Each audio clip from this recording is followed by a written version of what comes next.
बड़ी कमी हो गई है। देखते हैं एबटाबाद से सरदार राशिद खान की रिपोर्ट। मौसमियाती तब्दीली के मुहलिक असरात से गलियात में साफ पानी के ज़खायर में कमी आ गई।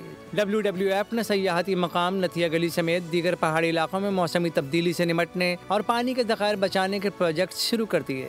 यहाँ पे पानी की बहुत ज़्यादा किल्लत थी, एक एफर्ट की WWF के रैप प्रोजेक्ट टीम ने और यहाँ पे तकरीबन 12,000 फुट की पाइप नेटवर्क की एक स्कीम हमने दी।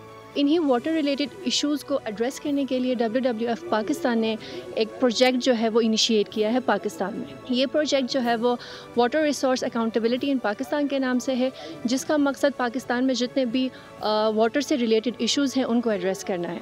उनका कहना है कि बदलते मौसम के असरात से मकामी लोगों के लिए आगाह होना लाजिम है ताकि वक्त के साथ वो खुद इस सूरत हाल का सामना करने के अहल हो सकें। जी बिल्कुल, मुल्क भर की तरह गलियात में भी मौसमियाती तब्दीलियों के असरात जो हैं वो देखने में आ रहे हैं। इस पर जो है इंटरनेशनल ऑर्गेनाइजेशन है WWF, जो कि ना सिर्फ मौसमियाती तब्दीली पर काम करे, इसके साथ साथ जो पानी का निज़ाम है उसको भी वो स्टोर करके मकामी आबादी को दे रही है।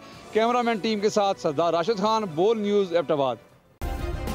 सब्सक्राइब करें और बेल दबाएं ताकि कोई खबर रह न जाए।